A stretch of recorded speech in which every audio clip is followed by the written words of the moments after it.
a Juan Pablo Mejía, director del documental Revolución Bitcoin, que va sobre el mundo de Bitcoin, pero desde una perspectiva muy novedosa, que es con especialistas hispanohablantes, porque es cierto que ha habido muchos documentales o unos cuantos documentales sobre Bitcoins, pero siempre muy anglosajones, los especialistas siempre tenían que ser de Estados Unidos, de Inglaterra, y entonces la perspectiva novedosa, el valor añadido que ha generado Juan Pablo ha sido coger a un grupo de expertos españoles. Así que Juan Pablo, bienvenido, muchísimas gracias por estar aquí. Presento a los dos alumnos que te van a hacer la entrevista, que van a ser Iván Raja, alumno del grado en Economía, al que tiene una pasión por los bitcoins, porque aparte de ser alumno, es empresario, y Marta Caniego, alumna del máster también de Universitario de Economía aquí de la Universidad de las Hespérides, que aparte de encantar la economía, pues hace sus pinitos en el periodismo, en una radio de una región aquí de Valencia, así que creemos que con la perspectiva un poco de el amante del Bitcoin, que es Iván, y periodística que nos va a dar Marta, creemos que va a poder ser una entrevista de 10, porque además tenemos un invitado de 10 como eres tú.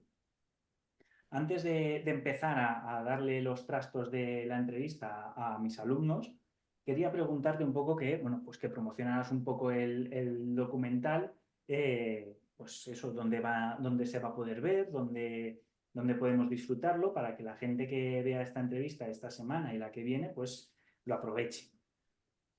Perfecto, bueno, pues de nuevo, muchas gracias por la invitación a los tres a la universidad.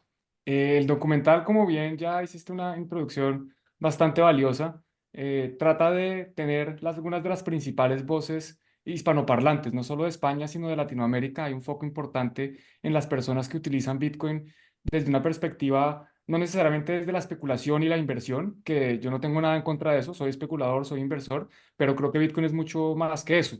Y la idea es contar un poquito de esa visión o de esa utilidad que se le está dando a Bitcoin distinta de la que vemos en los medios o en las redes sociales, que es, oiga, el precio de Bitcoin. Creo que en el documental, si mencionamos la palabra precio dos veces, es mucho. No, no, eso no es mucho de lo que se habla. Y va a estar, bueno, ya hicimos la premiere en Madrid, la hemos compartido con algunos medios especializados en cine. En principio vamos a estar en cine en Madrid del lunes 22 al miércoles 24 de julio. El último día, el miércoles, va a haber un coloquio al final conmigo y con algunos de los participantes. Y también vamos a estar en Valencia el día siguiente, el jueves 25 de julio. En Madrid estamos en Cines Embajadores y en Valencia vamos a estar en Cines Lis, en el Teatro Cines Lis, que es un teatro bastante reconocido en esta ciudad. Entonces, las boletas ya están en preventa. Yo les puedo compartir los enlaces si quieren, si se pueden poner en algún sitio. Y los espero, me gustaría verlos. En Valencia también voy a estar yo con algunos de los participantes porque hay una comunidad española importante que entrevistamos, que participa en el documental y la idea de estos coloquios al final es compartir un poquito, que nos hagan preguntas sobre la experiencia, sobre Bitcoin, sobre lo que quieran relacionadas con esto, con el documental. Pues es maravilloso porque además Esperides tiene una gran comunidad tanto en Madrid como en Valencia. Además, tenemos aquí a Marta, que es representante de la comunidad valenciana. Así que espero que consigamos que varios alumnos de las Esperides vayan tanto a Madrid, al Cine Embajadores, sobre todo teniéndote a ti en el coloquio del miércoles, como a Valencia.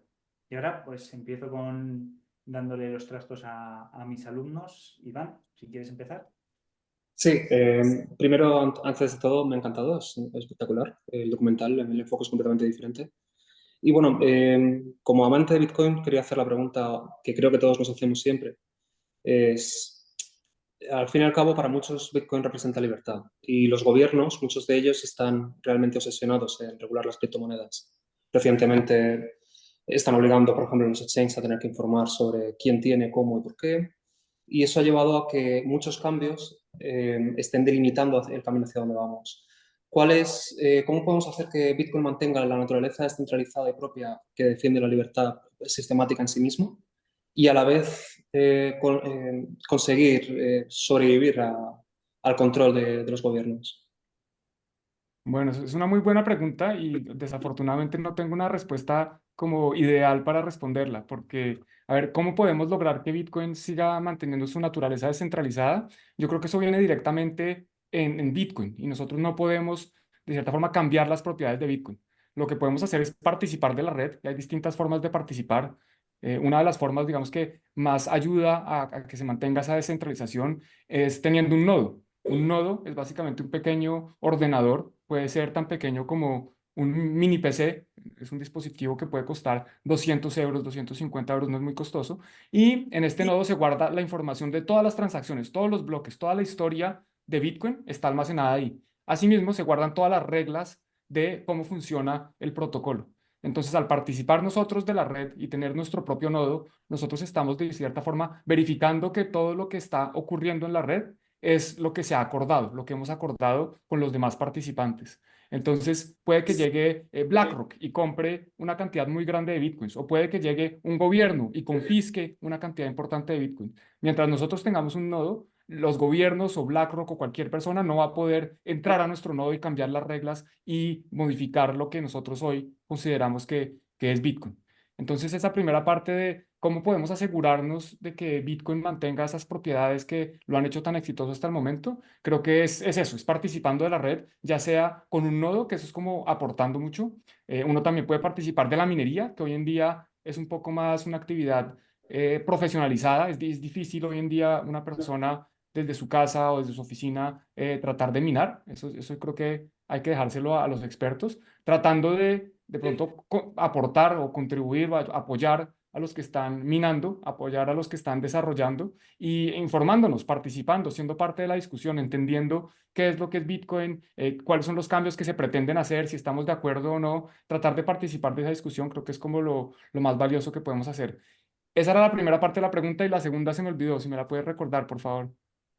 Sí, sobre todo que, al menos lo que he intentado expresar, es que para mantener parte de la naturaleza descentralizada y defensa de la libertad, como los gobiernos están persiguiendo, aparte de que me ha encantado sobre todo lo del nodo, me parece una idea muy fácil que la gente debería incorporar. Pero claro, si los gobiernos siguen persiguiendo y siguen realmente intentando coaccionar, limitar lo que representa Bitcoin en sí, ¿qué alternativas podemos dar más allá de esas que no sea acabar en la sombra? Quiero decir, por ejemplo, con Ethereum ahora se han popularizado mucho los exchanges centralizados, que en los que algunos ya empieza a estar Bitcoin, pero eh, ¿qué podemos hacer realmente para poder usar de manera abierta y defender la naturaleza en sí sin pagar el precio de tener que pagar, de adaptarnos a los que emiten las monedas nacionales y quieren que se usen, quieren que nos controlen? Sé que Bueno, es una ahora pregunta muy sí. difícil porque yo tampoco sé la respuesta ni creo que nadie lo sepa, pero No, me pero gusta. está bien. Y está bien cuestionarse eso y preguntarse cómo hacemos para que Bitcoin sea exitoso, no solo en que suba de precio, que a muchos les interesa y para muchos que Bitcoin siga subiendo de precio es parte del éxito, pero para otros es que mantenga esa naturaleza descentralizada de cierta forma, sin necesidad de tener que pedirle permiso a nadie. A mí una de las propiedades que más me gusta de Bitcoin es que yo no tengo que registrarme en ningún sitio para utilizarlo, que no importa si un gobierno o una corporación no quiere que yo participe, pues yo puedo participar sin que ellos puedan no solo evitarlo, sino que sin que ellos puedan saber que yo estoy acá.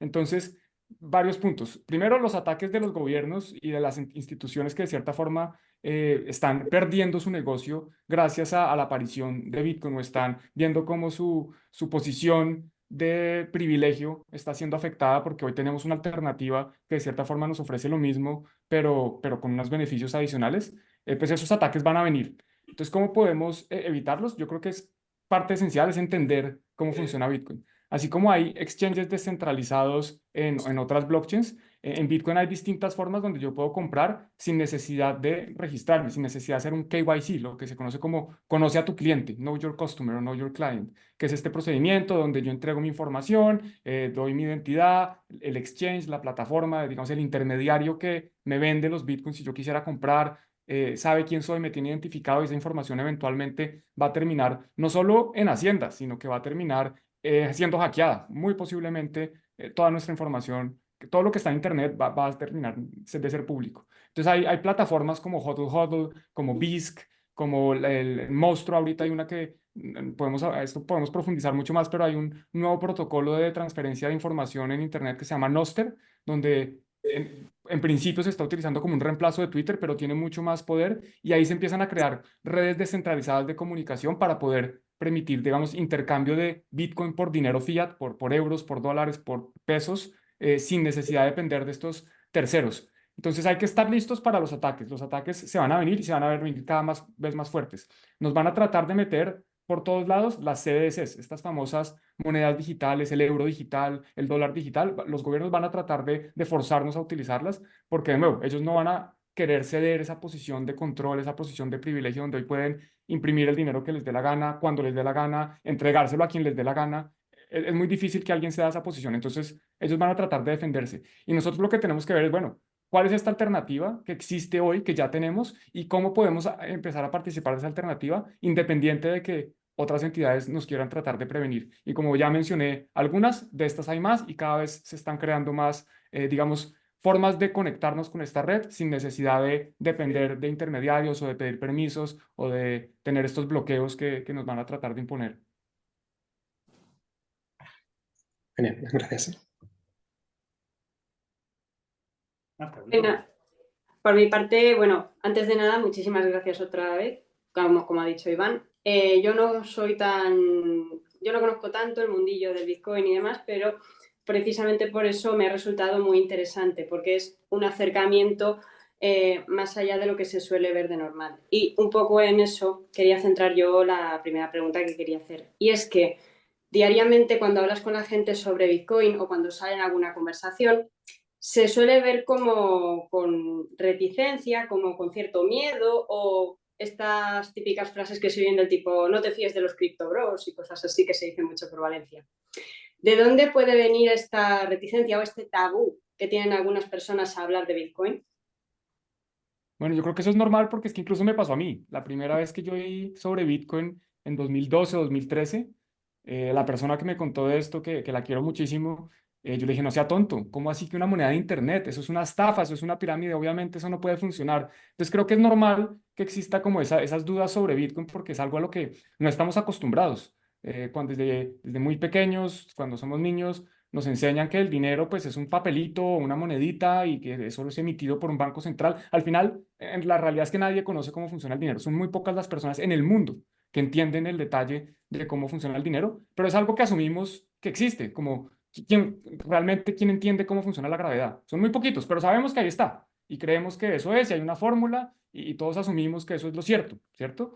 Pero cuando empezamos a ver que hay una nueva alternativa y que es muy distinta a todo lo que nos han enseñado, pues nos damos cuenta, pues al principio nuestra primera reacción es como, no, no, esto no puede ser, porque es que yo sé que el dinero es emitido por los bancos centrales y es físico y yo tengo acá un billete y tengo acá una moneda, entonces es normal que esa reacción ocurra. Y ya pues cuando uno empieza, digamos, a profundizar y a entender, oiga, de pronto aquí esto puede ser interesante, aquí hay una nueva forma de dinero, una nueva forma de, ni siquiera hay que llamarlo dinero, de almacenar valor, de tener un activo que nosotros podemos guardar, que nos va a preservar, digamos, cierto poder de compra en el tiempo y en el espacio. Me refiero a que más adelante nosotros podemos guardar un Bitcoin y en 2 años, 10 años, 20 años seguimos teniendo ese Bitcoin y adicionalmente ese Bitcoin funciona tanto en Madrid como en Barcelona o en Suiza o en Australia o en Colombia. Entonces es ver, oiga, acá hay un activo que tiene unas características muy interesantes que después vemos si se vuelve o no dinero. Pero primero entender que existe, entender que algo digital que no podemos ver porque realmente Bitcoin no lo podemos tocar, que eso existe independientemente de que sea inmaterial, pues va a ser muy valioso. Entonces yo creo que siempre que alguien quiera entender esto va a tener que dedicar unas horas porque no es trivial. No hay tampoco es que sea necesario entenderlo a profundidad y dedicar 1000 horas de estudio a esto, porque como te decía, todos usamos el dinero y creo que nadie ha dedicado más de 10 horas a entender cómo funciona el Banco Central. Entonces no hay que entenderlo en detalle, pero sí entender que acá hay una alternativa y que yo creo que está cambiando el mundo y que lo va a cambiar mucho más, que todavía esto es hasta ahora el principio. Llevamos 15 años de una tecnología. Pues cuando llevamos 15 años del Internet todavía la gente no sabía cómo se enviaba un email. Incluso hoy, cuando utilizamos Internet, yo voy a enviar un email, yo pongo un asunto, un texto y presiono enviar. Yo no sé qué está pasando. pues al final con Bitcoin va a ser lo mismo. Yo sé que hay una forma de guardar dinero, de recibir pagos, realizar pagos por internet, de preservar el valor, el fruto de mi trabajo, pero no tengo que saber todo el detalle de cómo está funcionando. Y el que quiera ya pues profundizar más, lo bueno es que existen todos los recursos para hacerlo. Y parte de eso, por ejemplo, es el trabajo que venimos haciendo con el documental y que ustedes están haciendo con esta entrevista, es compartir un poco más sobre Bitcoin con el mundo para que veamos que esto no es solo de los criptobros, que aquí no es solo personas que quieren ir a la luna, que quieren hacerse millonarios de un día para otro, sino que acá hay una herramienta que hay unos que utilizan como inversión, como especulación, otros lo utilizan para enviarle dinero a sus familias, otros lo utilizan para protegerse contra la inflación porque en su gobierno de turno pues está imprimiendo mucho dinero y los precios están cada vez más altos. Entonces es una herramienta y cada uno pues la puede utilizar dependiendo de sus necesidades. Vale, sí, entiendo. Y antes justamente has dicho que a ti te ocurrió que cuando estuviste investigándolo, cuando lo descubriste, pensaste, vale, esto es interesante, esto está bien. Claro, obviamente también como acabas de comentar, no se puede hacer que la gente vaya a entender al detalle o al dedillo qué es el Bitcoin o cómo funciona, pero sí que creo que sería interesante para quitar un poco los prejuicios, quitar un poco las reticencias o el miedo. Estaría bien a lo mejor, no sé, decir, por ejemplo, cuál fue tu caso o por qué. ¿Qué recomendarías a la gente que quiera acercarse a este mundo o que, más al contrario, no quiera hacerlo porque piense, uy, esto si no lo ha hecho el Banco Central, no me fío? Sí. Bueno, esa es una pregunta que se puede abordar de distintos puntos. Yo te voy a contar mi experiencia personal. La forma en como varios años después de que dije, no, esto no funciona, esto es una moneda de internet, esto no puede funcionar, esto tiene que ser una estafa, fue con una historia. Yo me compré un libro que está por aquí atrás, ahí no está en pantalla, está un poquito más allá, pero en este libro hablaban sobre una niña en Afganistán. En Afganistán las mujeres no pueden tener propiedad. En Afganistán esta niña pues no podía tener un trabajo. Y esta niña empieza a desarrollar habilidades, empieza a aprender a programar, a hacer código. Y se da cuenta que en Internet hay un mercado, que hay demanda por sus servicios, que hay alguien que está o dispuesto a pagarle por que ella programe. Y se da cuenta que gracias a una tecnología que es Bitcoin, puede empezar a recibir esos pagos y mejorar su vida. Entonces dice, yo no puedo tener una cuenta bancaria porque el gobierno no me deja, porque mis familiares no me dejan, porque los talibanes no me dejan, porque nadie la deja. Nadie deja a esta niña tener una cuenta bancaria. Pero no importa, porque es que a Bitcoin no le importa lo que quieran los talibanes o el gobierno de turno. Y esta niña empieza a ver en Bitcoin esa herramienta para poder vender sus servicios al mundo y empezar a tener un mejor ordenador, empezar a contribuir a su casa con esta herramienta que, de nuevo, le permite tener esta serie de beneficios.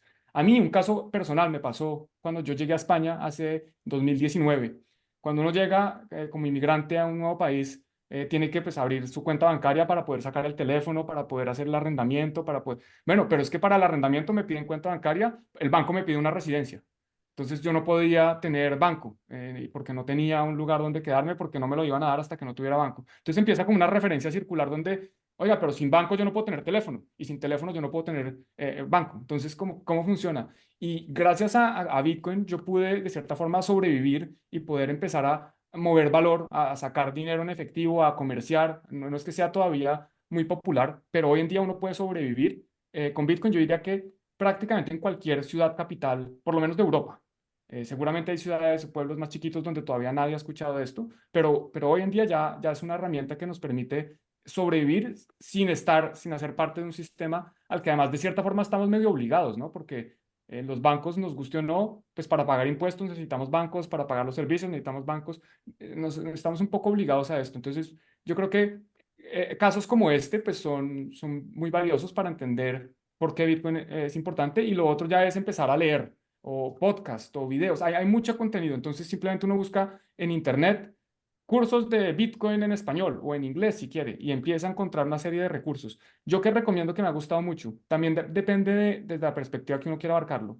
Hay un libro que se llama El patrón Bitcoin o de Bitcoin Standard. Ese libro es muy bueno para entender, digamos, Bitcoin como resguardo de valor, como esa moneda de referencia o ese activo de referencia. Hay un libro muy bueno que escribió un colega y gran amigo que se llama Bitcoin lo cambia todo. Es un español, se llama Gael Sánchez Smith.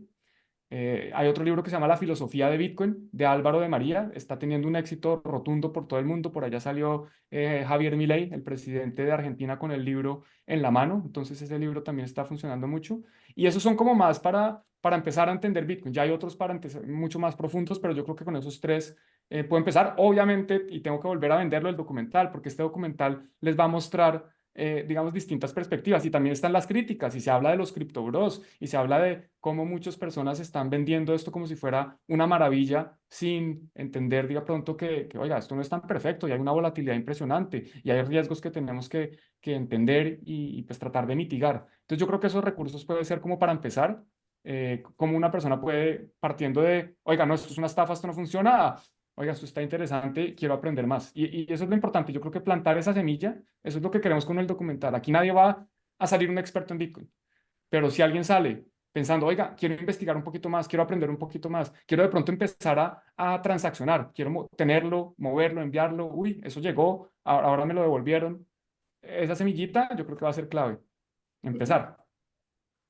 Sí, claro. Antes de pasarle el turno a mis compañeros otra vez, ¿podrías decir el nombre del libro que has comentado antes de la niña de Afganistán?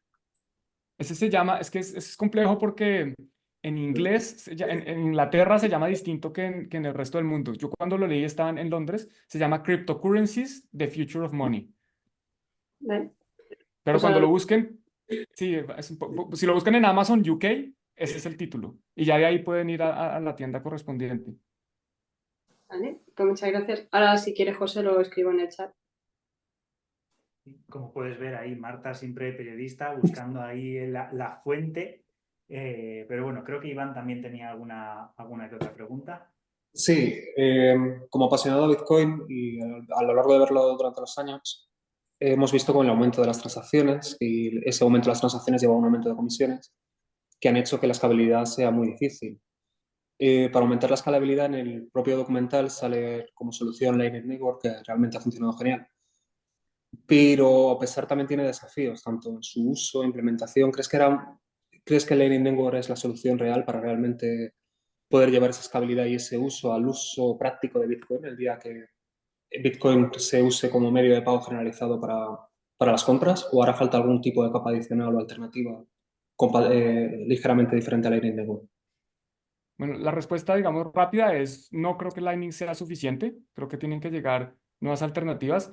Y para dar un poquito más de contexto para el que no sabe cómo así que Lightning Network, de qué me están hablando, bueno, por ejemplo, cuando utilizábamos el oro como dinero, pues uno no hacía las transacciones, o más bien, eventualmente el oro fue escalando de otras formas. Para mover oro, pues el oro es pesado, es difícil de verificar, tiene unas propiedades que hacen que las transacciones no se realizaran tanto con oro, sino que se empezó a escalar con otras capas. Por ejemplo, los certificados de oro. El billete en algún momento decía, no sé, estos son $100 que el gobierno respalda en oro. Si uno quería con el billete, pues podía moverlo muy fácil, no pesaba mucho, era fácil de transportar y no tenía que estar cargando oro. Entonces, los billetes eran una forma de empezar a mover, digamos, valor oro sin mover físicamente el oro. Entonces, el oro estaba en unas bóvedas y nosotros empezamos a mover billetes. De cierta forma pasa lo mismo con los ordenadores, ¿no? Ya ni siquiera tenemos los billetes, sino que hay unas tarjetas. Esa tarjeta, de cierta forma, representa billetes o representa dinero. Entonces, en Bitcoin se está haciendo algo similar. Hay distintas formas de empezar a mover Bitcoin sin necesariamente, o más bien, transaccionar valor de Bitcoin sin mover el Bitcoin físicamente. Porque como tú mencionas, mover el Bitcoin, pues como hay distintos nodos, todos tienen que guardar la misma información. Si cada persona hiciera una transacción al día, serían 8 billones de transacciones. Somos, bueno, 8.000 millones de personas en el mundo, entonces serían muchas transacciones. Eso no cabe, o tendríamos que tener ordenadores muy potentes con mucha memoria y se pierde, digamos, todo el potencial de la red. Entonces, Lightning Network es una solución que nos permite mover Bitcoin valor sin necesidad de que esa transacción quede registrada en esta base de datos que todos los ordenadores tienen, que eventualmente pues, es muy robusta y muy segura. Y en estas soluciones que se están creando, está Lightning Network, están las sidechains, hay una nueva que se viene que se llama Fedimint, hay otra que se llama Arc, y yo creo que todas estas soluciones lo que están tratando es precisamente de utilizar tecnología para solucionar, no ocupar la red. Yo creo que por matemáticas, que no es lo que yo crea, es lo que va a pasar. Por matemática no vamos a poder utilizar la blockchain de Bitcoin, sino para transacciones muy grandes. Yo creo que una persona que vive en una ciudad de pronto pequeña, en un continente de pronto no tan rico como puede ser Europa, por ejemplo, un ejemplo concreto, una persona en Zambia, en Kabwe, en la mitad de África, no creo que, o difícilmente va a utilizar la red principal de Bitcoin.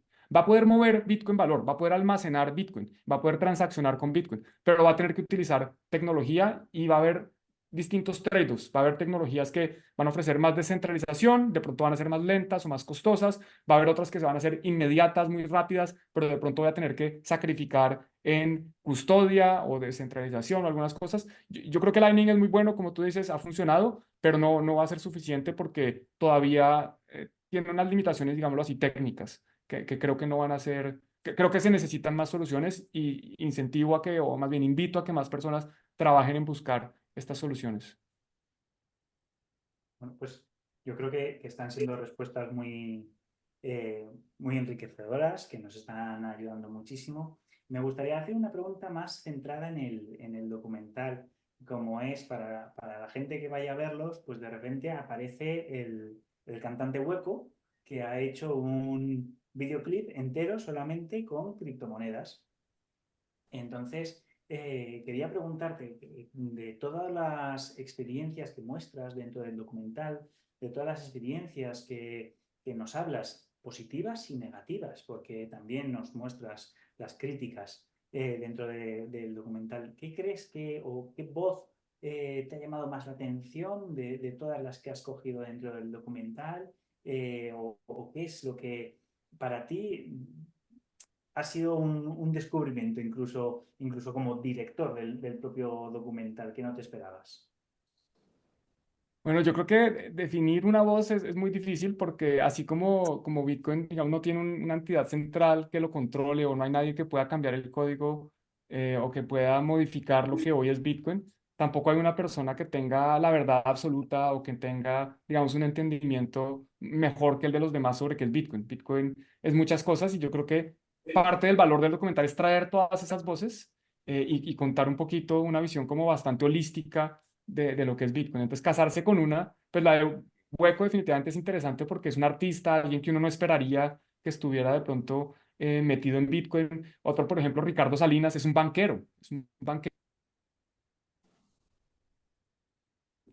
viene a cambiar un poco ese rol que tienen los bancos. Entonces, que una persona que ve su negocio afectado por Bitcoin y aún así lo entienda y invierta y lo promueva, pues también es interesante. Bueno, Diego Gutiérrez, Dieguito, es una de las personas que más conoce sobre Bitcoin, está construyendo sobre Bitcoin, lleva varios años construyendo sobre Bitcoin, o Sergio Lerner también es un criptógrafo de los más reconocidos del mundo. Él identificó un patrón, por ejemplo, con el que se podría tratar de identificar cuáles son los Bitcoin de Satoshi Nakamoto. Entonces son como distintas visiones, todas muy valiosas, pero hay personas que en Bitcoin Beach, en una playa en la mitad de El Salvador que nadie conoce, empieza a ofrecer un incentivo a los niños para que si hacen su tarea se lleven unos Satoshis y digamos que de cierta forma cambiando el mundo directamente, no desde por allá arriba, desde una oficina en un banco, sino con los niños en la calle enseñándoles a utilizar Bitcoin, pues eso puede que esta persona, su nombre nadie lo conozca, por cierto, se llama Jorge Valenzuela, pero conversar con él y entender cómo empezó este movimiento es muy valioso. Entonces, casarse con una es muy difícil. Ahí mencioné solo algunas, hay muchísimas otras historias maravillosas que me gustaría hablar de todas, pero bueno, para eso hay que ir al documental. Y la otra parte que me preguntas, ¿qué me sorprendió? Me sorprendió, yo creo que la disposición de la gente para contar sus historias, para contar sus experiencias, la diversidad de opiniones que hay sobre Bitcoin, porque muchas veces, pues lo normal, ¿no? Uno piensa que uno tiene una razón, pues la razón, que uno es normal, uno ha aprendido unas cosas y uno dice, pues esto es lo que yo creo que es, y cuando empiezan a ver que personas que dicen, no, mire, pero es que esto también es esto, y esto también es esto, y no es que yo esté equivocado o que otra persona esté equivocada, es que de pronto todos vemos una parte, tenemos una perspectiva limitada de lo que es Bitcoin. Entonces, eso me sorprendió un poco, yo creo, como ver, oiga, tal vez yo no me había dado cuenta de esta arista desde este punto de vista. Eso fue interesante. Vale, pues te hemos prometido que te íbamos a robar media hora y de momento llevamos media hora, así que si le permites a alguno de mis alumnos hacerte alguna pregunta más, ¿alguien quiere hacer alguna pregunta? Sí, a mí no me importaría, la verdad. Otro de los temas que normalmente preocupa y sobre todo a toda la comunidad Bitcoin es que suele ser la excusa también por la que se le suele atacar, es el consumo energético a la hora de la minería.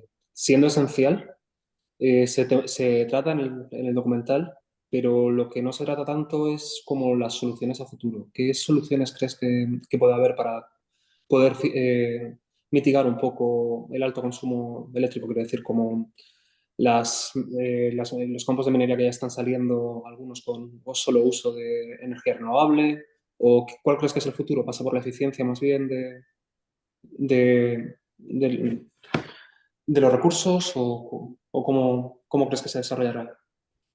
Sí, bueno, de nuevo aquí voy a hablar desde mi perspectiva personal porque es lo que puedo hacer. Yo no creo, yo no veo como que el consumo de energía de Bitcoin sea un problema en sí mismo. El consumo de energía, pues la energía está en el mundo y es bastante abundante, ¿no? Con lo que el sol alumbra como 10 minutos del día, podemos potenciar o utilizar toda la energía que consume la humanidad está proveída por el sol solo en ese tiempo. Es cómo la podemos canalizar y transformar para volverla electricidad o energía, digamos, útil para los humanos. Nadie se queja, o no, por lo menos no he escuchado a nadie quejarse de es que los dispositivos conectados consumen mucha energía a pesar de que no están siendo utilizados. O ahorita con el tema de inteligencia artificial, esto está consumiendo aún más energía de la que está requiriendo todos los ordenadores de Google o Amazon o Facebook. O el consumo de energía por los ascensores o los lavaplatos o cualquier cosa. De eso no se quejan. Entonces, de nuevo, Bitcoin, el problema es que está luchando contra los más poderosos, contra los gobiernos, o sea, contra los bancos centrales, contra los bancos que de cierta forma están ahí medio entrelazados y pues se crean narrativas para poder atacarlo. Y la narrativa de la energía es muy clara porque, bueno, ¿cómo lo vamos a atacar? No, mire, resulta que acá hay unos computadores que están conectados, que están consumiendo energía y pues por ahí es que lo vamos a atacar. Pero pues creo que se consume más energía con videojuegos que con Bitcoin y nadie se queja de los videojuegos. Entonces, encuentran siempre comparaciones y formas de buscar atacarlo, pero yo creo que es que el problema de energía, digamos que gran parte de el consumo de energía es inherente a la existencia de Bitcoin. Bitcoin lo que logró solucionar es cómo podemos no hacer un doble gasto. Digamos, en Internet eso es un problema bastante complejo y es, antes de Bitcoin nosotros teníamos información digital. Nosotros teníamos, por ejemplo, un video, una foto, un archivo en Excel, pero si yo te enviaba el archivo en Excel, pues había dos copias, la mía y la tuya. Y si tú después se lo enviabas a tu hermano, pues había tres copias. Pero eso con dinero o con activos no funcionaba, porque si yo te envío 100 euros, no puede ser que yo tenga los 100 y tú tengas los 100 y después me los devuelves, entonces ahora yo tengo 200 y tú tienes 100 y que se empieza a multiplicar el dinero. Pues Bitcoin soluciona ese problema creando un activo digital por primera vez en la historia de forma descentralizada y para poder hacer eso se requiere ese consumo de energía, porque se requiere esa prueba de trabajo, sí que requiere demostrar que nadie hizo un trabajo previo al que tú estás haciendo. Esto ya digamos que para poder explicarlo en detalle necesitaríamos un poco más de un par de horas, pero yo no creo que el Bitcoin pueda funcionar sin el consumo de energía. Lo que creo es que el consumo de energía no es malo, especialmente como vimos en el documental, si ese consumo de energía se realiza con fuentes de generación que no contaminen o que incluso que descontaminen, porque en el documental lo que vimos es, oiga, en este momento hay un problema que tiene la humanidad y son los excrementos de los animales. Esos excrementos sueltan unos gases que pueden ser, que son muy tóxicos. Bueno, pues esos gases se pueden utilizar para ser quemados, mover una turbina y generar energía eléctrica que puede ser utilizada para minar Bitcoin. Entonces, en ese caso se están utilizando gases que de otra forma estarían liberándose al medio ambiente, se están controlando y se está utilizando para minar Bitcoin. Bitcoin, por definición, es una de los consumidores de energía más limpia del mundo. ¿Por qué? Porque Bitcoin necesita energía que no necesita energía muy barata. Cuando uno está minando Bitcoin, lo que está haciendo es compitiendo con todos los demás mineros que hay en el mundo. Y si hay alguien que está minando con energía más costosa, pues ese seguramente va a perder contra el que está minando contra la energía más barata. ¿Y dónde está la energía más barata? Pues donde no hay otras fuentes de demanda. Porque si hay otras industrias o personas demandando esa energía, pues van a estar dispuestas a pagar más.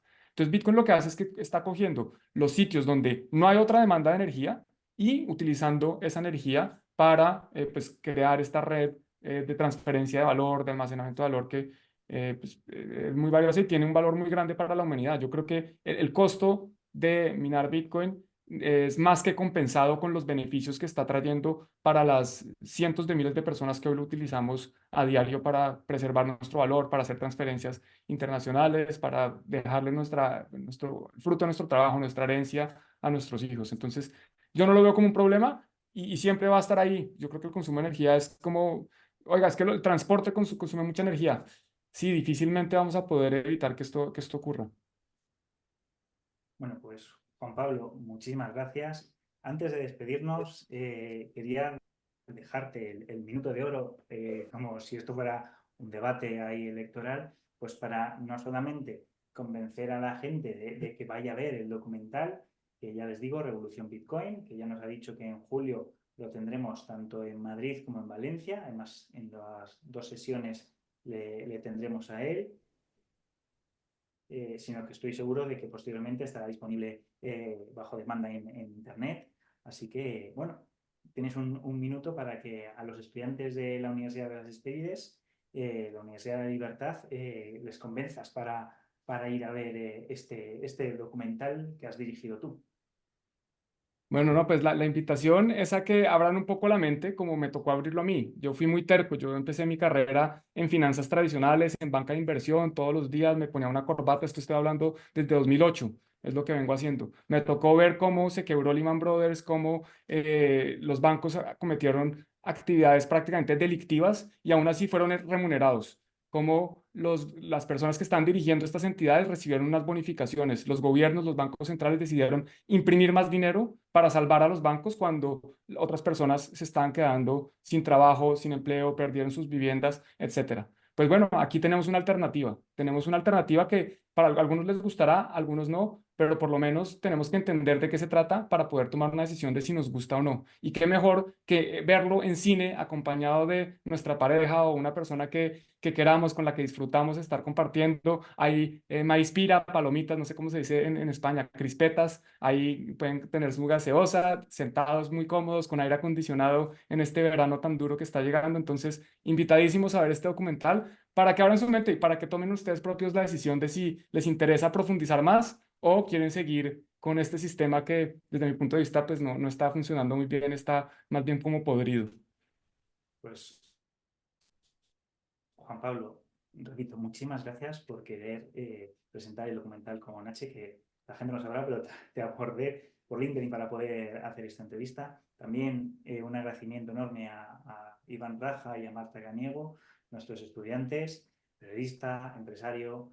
Así que muchísimas gracias a todos, muchísimas gracias a los que nos están viendo en diferido en H y espero que les hayamos convencido, pues como dices tú, Juan Pablo, para que abran la mente y pasen el verano también en el cine viendo este documental.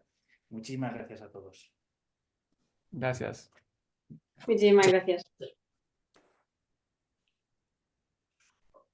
En teoría, ahora ya se va a dejar de grabar, así que Perfecto. de verdad, ahora sí, muchísimas gracias, Juan Pablo.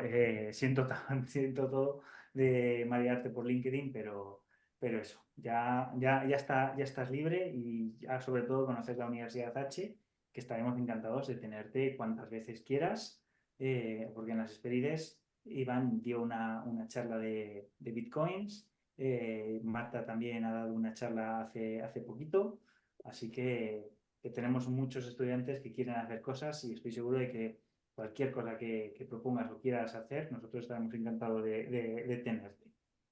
Bueno, pues no, muchas gracias a vosotros por la invitación. Se me ocurre que podemos hacer una función especial. Podemos poner el documental ahorita. Estos meses que vienen, pues hay unos compromisos porque está con el patrocinador, hay un distribuidor y hay unos contratos que tenemos que honrar, pero eventualmente la idea, y como tú lo mencionaste, es que, pues, que esto esté disponible para todo el mundo. Entonces podemos organizar una sesión o también con mucho gusto, cuando esté un poquito más libre de tiempo, podemos volver a conversar si quieren una clase para hablar de algunos de los detalles de minería, de segundas capas o de algo así, o lo que quieran, con mucho gusto. Lo que pasa con LinkedIn no me mareaste, es que es un momento donde hay muchas cosas en mi vida que están pasando, no solo el documental, sino acabo de tener mi segundo hijo, mi suegro está, gracias, mi suegro Enhorabuena. está, muchas gracias. Bueno, cosas personales que entonces fue como confusión, no es que me hayas mareado, sino que se me pasan los mensajes. Pues tenemos un cineforo en el que participa un profesor, así que cuando esté disponible para bajo demanda verlo en internet, lo podemos proponer y así lo ven y te invitamos a ti también, porque de momento en el cineforo no se ha puesto documental, pero estoy seguro de que si se lo decimos a Ignacio, Pablo que lleva esto, estará más que encantadísimo. Bueno, sí, buenísimo. Pues aceptada la invitación, tocará buscar el momento más adelante, pero sí, con mucho gusto. Un placer. Pues nada, me dicen que vayamos saliendo, así que encantado. Juan Pablo, te seguiré molestando. Marta, Iván, muchísimas gracias por todo. Gracias a ti, José. Y nada, muchísimas Saludos gracias. a todos. hasta luego. Gracias. Que Saludos. estén bien. Hasta luego. Chao.